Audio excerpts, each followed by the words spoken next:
Welcome to Talking Heads on USA Global TV, starring the one and only wonderful Dr. Jacalyn. It's a prestigious place where world-class influencers and experts meet, and where you'll find the most trusted advisors and coaches for all things in life and business. Visit usaglobaltv.com to sign up for our newsletter, get the value you need, and be first in line to learn about events and giveaways and other valuable content. Connect with us. Email Dr. Jacalyn at usaglobaltv.com to talk about how you can become part of USA Global TV. That's USA Global TV, where the doctor is always in. Hello, everyone, and welcome to USA Global TV and Radio. I'm Dr. Jacalyn Kerbeck. I'm the president, founder, and chief listening officer here at our network, where we currently have 29 live broadcasts each week. Welcome to Talking Heads. This is my time slot for my presentation, and today's topic is the 3 most important things you need to know about sales. So we're going to be covering a number of things during this episode, and we'll have follow-up episodes later to really dive into some of these things. I want to start off by reading you an email that I was sent by someone trying to get my attention and trying to sell me something. And I don't know this person, I don't know the person's company, but what I want you to think about is how many times have you received emails like this, or possibly how many times have you sent emails like this, or maybe even left a voice message. So here's the email. Hi, Jacalyn. Did you get my last email? Can you connect me to your marketing team? We apologize for the cold email. We are just really excited to connect about what your company could be doing on TikTok. The power of TikTok is insane. And I promise you, from one brand operator to another, TikTok is changing the game for social media marketing. By way of introduction, my name is blah, blah, blah, and I run a TikTok marketing agency for high growth D2C brands. We don't want to work on your Facebook, Google, Snapchat, email, problematic TV, et cetera, et cetera. We only work on TikTok. TikTok is now the #1 social media platform, bigger than Facebook, Instagram, and everyone else. Who would be the right person on your team to connect with about getting your brand on TikTok? Can we set up some time to chat? Cheers. Now, what do you think about that email? Well, the email was filled with information that is completely not relevant to me, not important to me, not interested. If I'm interested in TikTok, I'll do my own research. But the person acted like they had the right to ask me to introduce them to someone on my marketing team, which I don't have a marketing team, by the way. So isn't that interesting? I am the marketing team. So they didn't know anything about me. They didn't know anything about my business. And they went right in to sell what it is that they offer. They didn't address any need. They didn't do any research, obviously. So I want you to consider this when you are looking to make a contact with a prospect, someone who you don't know at all, or maybe it's a client and you're going back to them to discuss something else that you have in mind to help them. So a couple of things I want to mention. There are different types of sales. There are product sales, product selling, solution sales or solution selling, or insight sales or insight selling. The product sales is pretty easy. You've got a product and you can figure that out. Solution selling, they have a need and you've got the solution. And then insight, where they actually, the client, the prospect is actually not aware that they even have a problem or a challenge, and you have a way to bring that up to light, to identify it, and then of course you have the way to solve it. So there are different ways to sell, but what do we need to have regardless of how it is we're selling? We've already done our research, we've already done our planning, and now it's actually the time to reach out. The #1 thing that we need to have is empathy. Empathy for the other person. Please keep in mind that you need to bring value and you need to empathize with the client and what they're going through. If you don't know what they're going through, how are you possibly going to bring value? And if you're not actively listening while they're speaking, how would you hear what it is they're sharing with you about what they're concerned about? So maybe you've identified potential issues that you think they're having, but maybe they're not actually issues to them. And you keep going down that path. I've done this myself during my corporate career. You think that they need to help drive a decrease in turnover, but yet turnover is not that important to them. What's important to them is productivity. So you're stuck on this path going this way, and they're basically showing the door saying, bye, because you're not listening and you're not helping me with what my real challenge is for today. By having empathy, you are in alignment with that other person. It's a human being, it's not a customer or a client. It is a human being, and we need to have compassion and empathy for what it is that they're going through. Now, the second thing is we have to have a genuine desire to be helpful. So many times I see this over and over and over again, even here on this network, when we have people coming on, it's not about providing a greater good. It's not about being interested in really helping someone. It's disguised that that's what we want to do. But what we really want to do is we want to sell you our stuff. We want you to buy our products and buy our services. No, it doesn't work that way. You have to truly care about what that person is going through, or where that person wants to go, or how that person wants to work with someone. People tell us things all the time, but we miss it because we're not actively listening. We're in our heads, or we're in our PowerPoints, or we're on our phone, we're looking things up, and they're giving us great nuggets of information that we're missing all the time. And when you are an excellent listener, and this particular show is not about listening, but when you are an expert in listening, or you listen at an elevated level, you recognize the other person's behavior and you know they're not truly engaged with what you're saying. And that's a major turnoff and reason for somebody not to do business with you. Because after all, what is it that we're creating? We're building trust. We're building trust. How do we build trust? We build trust by listening. We build trust by empathizing, and we build trust by having an actual desire to help that person. I remember the great Ashley Owens, who was my business manager. I've learned so much from her. She was talking about networking. And how many times have you been to a networking function, which is about selling, right? It's about making connections, but it's also about giving someone value. Instead of asking for someone to do business with you, what can you do for someone else? And for many people, this is a subject that they're like, no, no, no. I put 2 hours on my calendar for the networking event. I got all these business cards, whether they're electronic or not. I'm going to go in, I'm going to hit it hard, I'm going to work the room.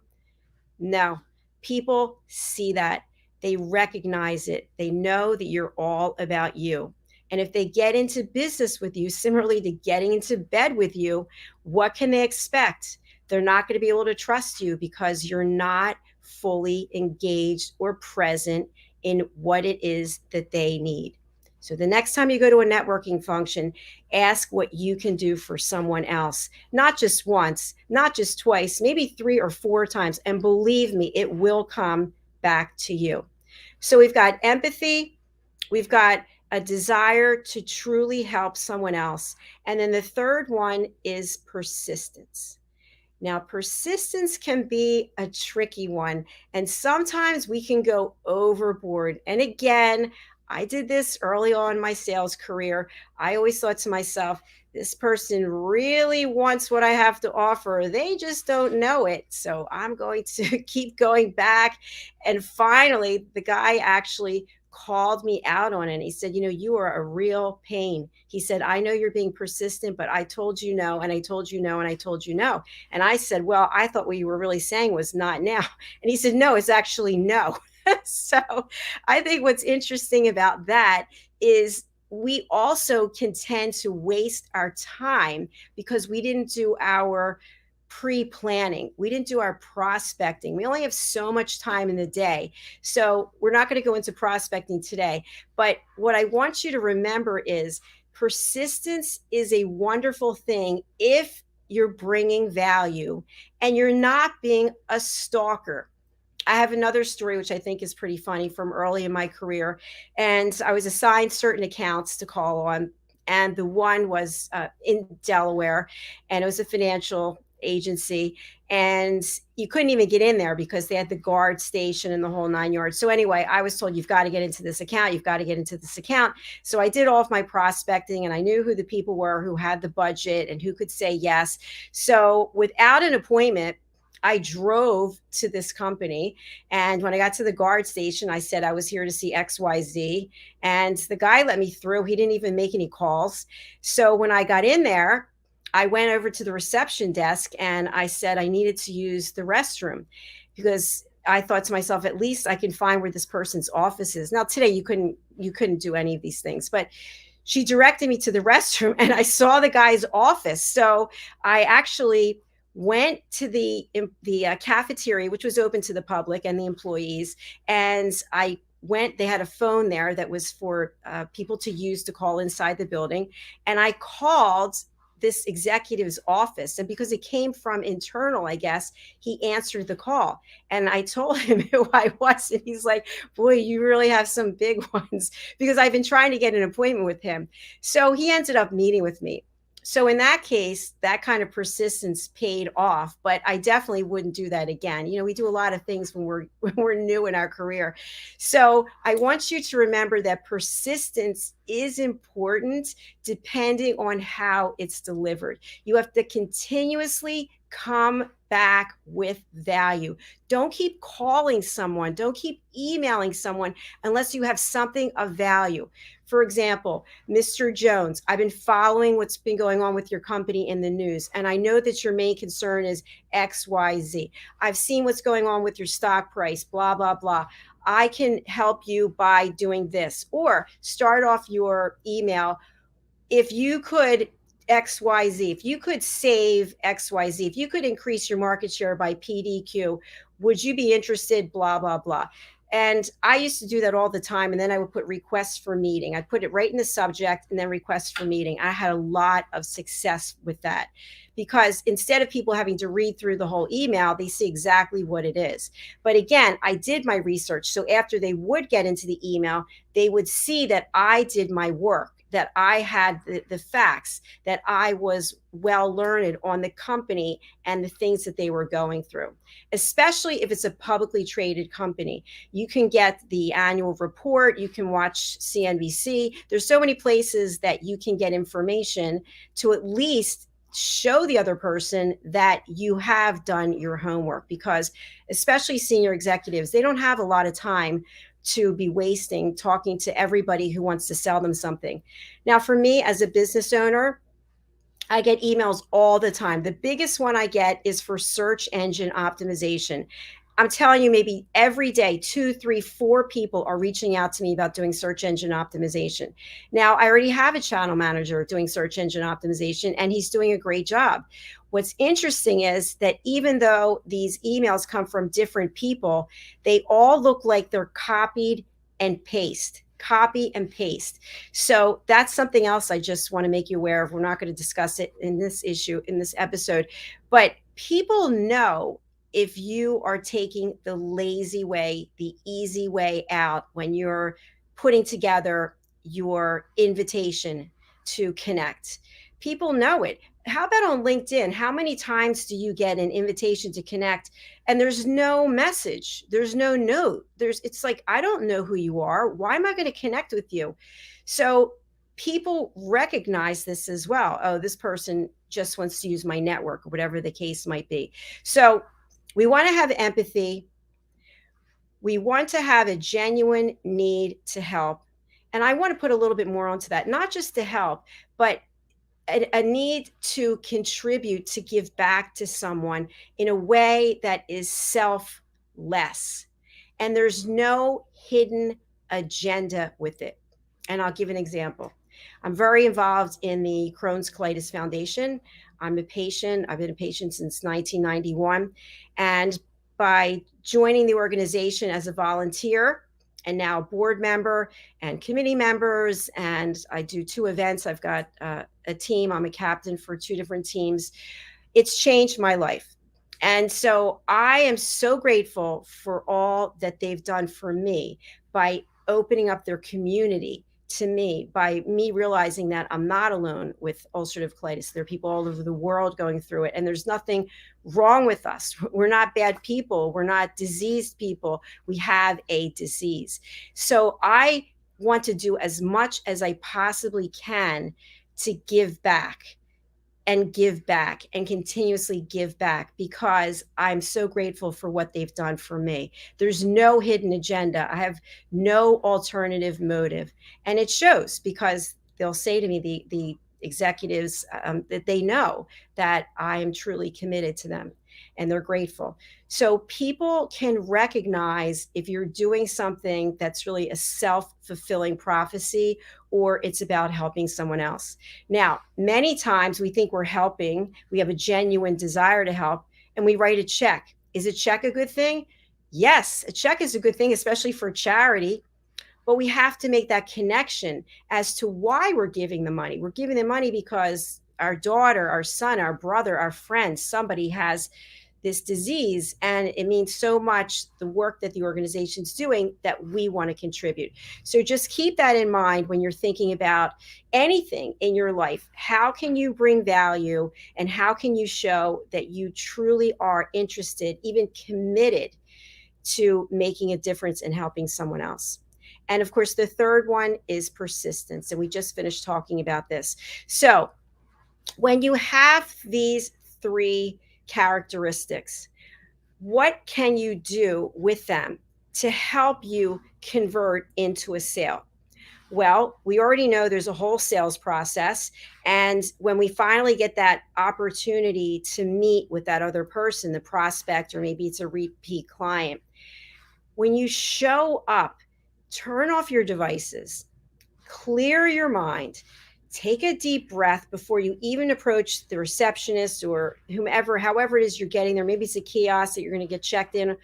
Whatever it is, take a breath and get yourself centered. Sometimes before we go into a sales call, we start to get nervous. And it's all about us. I can't believe I wore this today. Why did I just eat? I feel sick. We go down this whole road because we're nervous. We're in the elevator even, and we're thinking, I'm not going to be able to do this.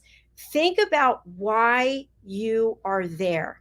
Think about the work you did to get up to that point, and put it all into the sales call. Make it about that person, that executive, that client, that prospect, that business owner, that friend, that family member. It's about them. Give them your undivided attention. And really think about, if you have an hour, for example, I'm going to say in a business meeting, if you have an hour for a business meeting, how much time are you going to spend on small talk? Hey, I love that fish you have. I guess you must be a fish. You can make 1 or 2 statements, but tick tock, the clock is ticking, and that's your time. Because sometimes people will think, you know what, this guy said 15 minutes. He didn't mean 15 minutes. I'm sure I can get him to go. No, disrespectful. We've talked about that in another episode about setting boundaries. If someone gives you a specific amount of time, that's your time. Use it wisely. This is your time with this person. So show up, be ready, have an open mind. Now, if you've brought a presentation deck, you're going to be showing something, get there early and make sure that you've got yourself set up. I can't tell you how many times I've walked in and the Wi-Fi wasn't working, the VPN wasn't working, whatever the case was, and now there was no technology, and I had to go with what I knew in my brain. Maybe print out paper copies of your presentations, but the presentation is a tool, and it's a distraction. You'll see people flipping through. You're on page 2, and they're already at the end. Oh, it's going to cost me $100,000? What, are you out of your mind? Now you never even got to create the value. So go back to the beginning again. You get to the person's office, it's about them. You're totally focused, totally committed. You're there to learn. In order to learn, you have to listen. You have to listen 99% of the time. Now, we're on a TV show and a radio show here, so I have to talk because otherwise we would be having dead air. But when you are meeting with this person to sell something, you're actually there to learn. You're there to listen. And maybe you will not get the sale that day. Your goal is to make an advance, a small advance in the sales process. How do you do that? By showing empathy, by showing an actual desire to help, and by being persistent. So let's just look at those three in the context of this meeting. It's the first meeting that you're having with this person. Maybe it's a meeting that's an add-on from meetings you've had with other people in the organization. But you've never met with this person before. So Susie, Bobby, Billy, and John, they all told you what it is that they need, but you don't know what this person needs. You don't know that this person in this role in the organization has the same business objectives that these other people have. So don't go in with preconceived notions and say, "Oh, I understand that you're interested in, reducing manufacturing hours to XYZ. I'm not in manufacturing." Oh, whoops. You just stepped into a pile, as you know, and now you have to work your way out of it.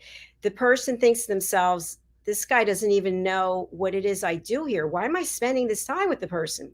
So we walk ourselves into these traps. And what I want you to do is take a step back and think before you speak. Let the other person do the speaking. After you introduce yourself, hello, my name is, and I'm from XYZ. Thank you so much for taking the time. I really appreciate it. The reason I'm here today is to learn more about blah, blah, blah. Over to the other person. Now, when the other person's speaking, this is something that happens all the time. What do? We get out our pen, we get out our paper, and we just start writing. Uh-huh. Mm-hmm. I'm sorry. What? Can you repeat that? No, they cannot repeat it. You cannot listen and write at the same time. So you may think to yourself, well, how am I going to get all this information and how am I going to remember it? Listen intently. When you leave the meeting, then go and write it down. Is it possible that you may have missed something? Yes, it is. But what will you do?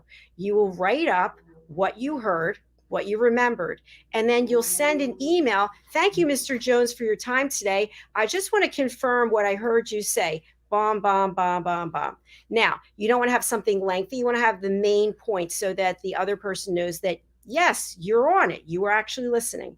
So they share with you what it is that they're interested in. But you've got the PowerPoint. You didn't even bring it out yet. And 10 people back at the office worked on it. Yes, your question is, forget the PowerPoint. Let's go with what the person is sharing.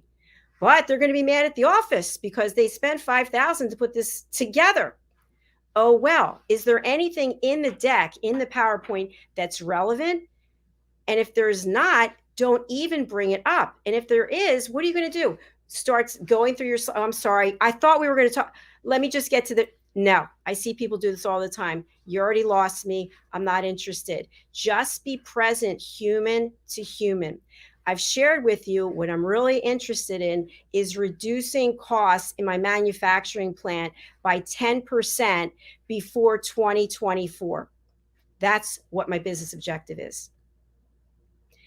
Now, you're thinking to yourself, I don't know anything about manufacturing. I thought we were going to be talking about something else.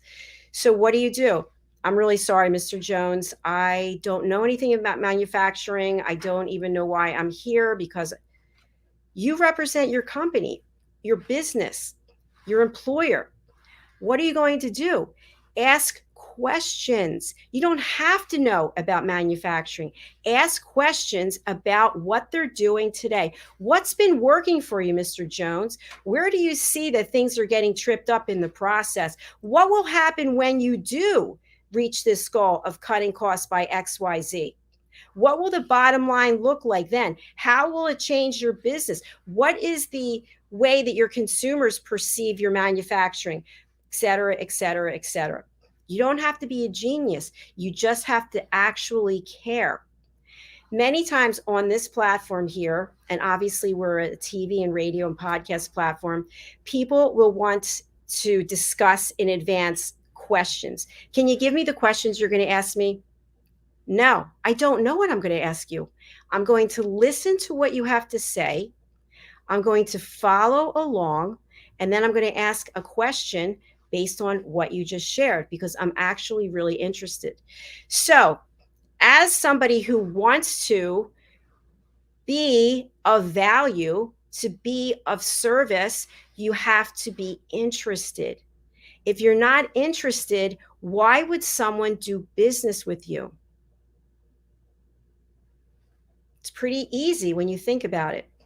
Okay, so is now the time to come out and say, you look at your watch, oh, I see we're almost at the 15-minute mark. I've got a contract here. I'll leave it with you. And if you have any questions, just give me a call. No, I've seen people do this as well. What happens to that contract? It goes right into the trash. Why? Because we don't have a relationship. You didn't give me any value. You were doing a great job. You were asking really powerful and meaningful questions. And then what happened? You stopped caring. You started thinking about yourself. My boss is going to be furious. I didn't show the PowerPoint presentation. I didn't give the contract. I'm coming back with nothing. No, that's not true. You just created value with this other person because you didn't try to close them. You listened intently, which shows integrity. And people want to buy from people who have integrity. You might be so surprised at the end of the meeting. Maybe Mr. Jones is so happy that someone sitting across from him who actually cares and could help him, that he extends the meeting. Maybe he tells you what the next step is.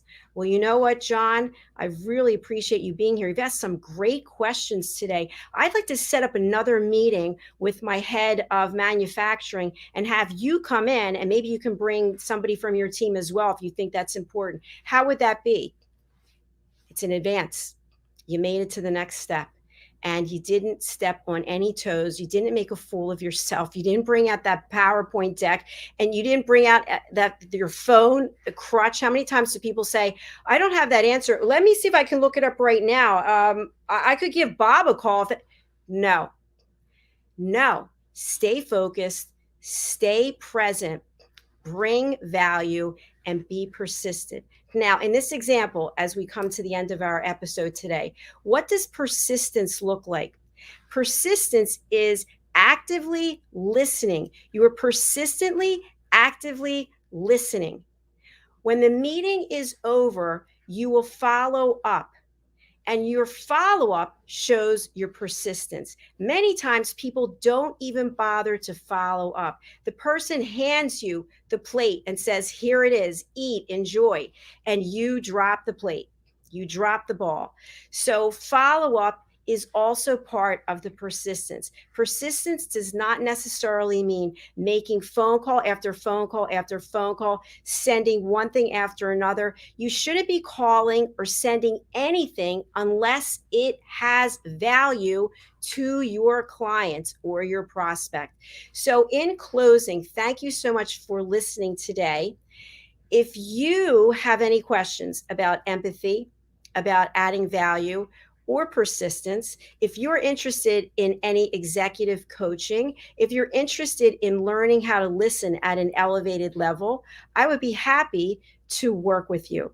You can reach me at either of my two websites, usaglobaltv.com or drjacalyn.com. Just go to contact us. I will also drop my email here in the chat so that you can have it in the comments section. Since I'm producing the show as well, I can't do too many things at once. So I thank you so much. I really do appreciate it. And for all of you who are interested in the sales process. Sales is so much fun. I've been in sales my entire career. I'm in sales right now, and I just love making connections with people, bringing value, and helping others. So I hope that you find joy in that as well.